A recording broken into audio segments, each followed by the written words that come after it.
Dome Pratap ಅವರು ನಮ್ಮ super star ಕಾರ್ಯಕ್ರಮಕ್ಕೆ ಬಂದಿದ್ದಾರೆ. ಅದನ್ನ ಪ್ರತಿಯೊಬ್ಬರು ಸಹ ನೋಡಿರ್ತಾರೆ. ತಾರಾ ಮೇಡಮ್ ಅಂತೂ ಫುಲ್ ಖುಷಿ ಆಗ್ತಾರೆ ಪ್ರತಾಪ್ ಅವರನ್ನ ನೋಡಿ. ಪ್ರತಾಪ್ ಅವರು ತುಂಬಾ ಚೆನ್ನಾಗಿ ನಮ್ಮ ಸೂಪರ್ ಸ್ಟಾರ್ ನಲ್ಲಿ ಕಾಣಿಸ್ಕೊಂಡಿದ್ದಾರೆ. ಸೊ ಹೀಗಾಗಿ ಯಾರೆಲ್ಲ ಪ್ರತಾಪ್ ನ ನೋಡ್ಬೇಕು ಮತ್ತೊಮ್ಮೆ ಟಿವಿಲಿ ಅಂತ ಕಾಯ್ತಾ ಇದ್ರೆ ಅವರೆಲ್ಲರೂ ಕೂಡ ವೀಕೆಂಡ್ ನಲ್ಲಿ ನಮ್ಮ ಸೂಪರ್ ಸ್ಟಾರ್ ಕಾರ್ಯಕ್ರಮ ನೋಡಿದ್ರೆ ಗೊತ್ತಾಗುತ್ತೆ. ಇದರಲ್ಲಿ ತಾರಮ್ಮ ಮತ್ತೆ ಸೃಜನ್ ಲೋಕೇಶ್ ಅವರು ಜಡ್ಜ್ ಆಗಿರ್ತಾರೆ. ತುಂಬಾ ಚೆನ್ನಾಗಿ ಪ್ರತಾಪ್ ಮನೋರಂಜನೆ ಕೊಡ್ತಾರೆ. ಅಡಿಗೆ ಕಾರ್ಯಕ್ರಮ ಸಖತ್ತಾಗಿ ಮಾಡ್ತಾರೆ. ಜೊತೆಗೆ ಯಾವ ರೀತಿ ಮಾಡ್ತಾರೆ ಅಂತ ತಿಳ್ಕೊಬೇಕು ಅಂದ್ರೆ ಕಾರ್ಯಕ್ರಮ ನೋಡ್ಲೇಬೇಕಾಗುತ್ತೆ. ಜೊತೆಗೆ ಡ್ರೋಮ್ ಪ್ರತಾಪ್ ಅವ್ರ ತಾಯಿ ಕೂಡ ಬಂದಿರ್ತಾರೆ. ಪ್ರತಾಪ್ ಬಗ್ಗೆ ಒಳ್ಳೆ ಮೆಚ್ಚುಗೆ ಮಾತನ್ನು ಕೂಡ ತಿಳಿಸ್ತಾರೆ.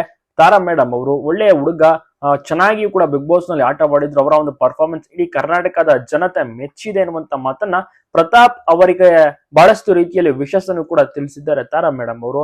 ಅದೇ ರೀತಿ ಲವಲವಿಕೆಯಿಂದ ತಾರಾ ಮೇಡಮ್ ಅವರು ಕೂಡ ಒಂದು ಪರ್ಫಾರ್ಮೆನ್ಸ್ ಅನ್ನ ಕೂಡ ನೋಡಿದ್ದಾರೆ. ತುಂಬಾ ಆಕ್ಟಿವ್ ಆಗಿ ಕಮೆಂಟ್ಸ್ ಗಳನ್ನು ಕೂಡ ಕೊಡ್ತಾರೆ. ಜೊತೆಗೆ ಪ್ರತಾಪ್ ಅವರು ಕೂಡ ಅಷ್ಟೇನೆ ಶೋಗೆ ಬರ್ತಾರೆ. ಶೋಗೆ ಎಂಟ್ರಿ ಕೊಟ್ಟಂತ ಗ್ರ್ಯಾಂಡ್ ಎಂಟ್ರಿಯಿಂದಾಗಿ ಅಭಿಮಾನಿಗಳು ಫಿದಾ ಆಗಿದ್ದಾರೆ. ಜೊತೆಗೆ ಶೋನಲ್ಲಿ ತುಂಬಾ ಚೆನ್ನಾಗಿ ಖುಷಿಯಿಂದ ಭಾಗಿಯಾಗ್ತಾರೆ. ಅಡಿಗೆ ಕಾರ್ಯಕ್ರಮದಲ್ಲಿ ಮಾಡ್ತಾರೆ. ಅದೇನೇನು ಅಡಿಗೆನ ಮಾಡ್ತಾರೆ, ಅದು ಏನು ಮಾಡಿದ್ದಾರೆ ಅಂತ ಕಾರ್ಯಕ್ರಮ ನೋಡಿದ್ರೇನೆ ಗೊತ್ತಾಗೋದು ಕರೆಕ್ಟ್ ಆಗಿ. ಹೀಗಾಗಿ ಈ ವೀಕೆಂಡ್ ಮಿಸ್ ಮಾಡ್ಬೇಡಿ. ಪ್ರತಾಪ್ ಅವರ ತಾಯಿ ಕೂಡ ಬಂದಿರ್ತಾರೆ. ಅವರು ಕೂಡ ಬಹಳಷ್ಟು ರೀತಿಯಲ್ಲಿ ಎಂಜಾಯ್ ಅನ್ನ ಮಾಡ್ತಾರೆ. ಅವರು ಲೈವ್ ಆಗಿ ಪರ್ಫಾರ್ಮೆನ್ಸ್ ಅನ್ನ ನೋಡ್ತಿರೋದು ಇದೇ ಮೊದಲ ಬಾರಿಗೆ. ಪ್ರತಾಪ್ ಮನೋರಂಜನೆ ಅಂತೂ ನೆಕ್ಸ್ಟ್ ಲೆವೆಲ್ ಕೊಟ್ಟಿದ್ದಾರೆ. ತುಂಬಾನೇ ಕಾಮಿಡಿ ಭರಿತವಾಗಿರುತ್ತೆ. ಅವರ ಒಂದು ನಗು ಕೂಡ ಗೊತ್ತಿದೆ. ಸೊ ಪ್ರತಿಯೊಬ್ರು ಕೂಡ ಇಷ್ಟಪಟ್ಟಿದ್ದಾರೆ.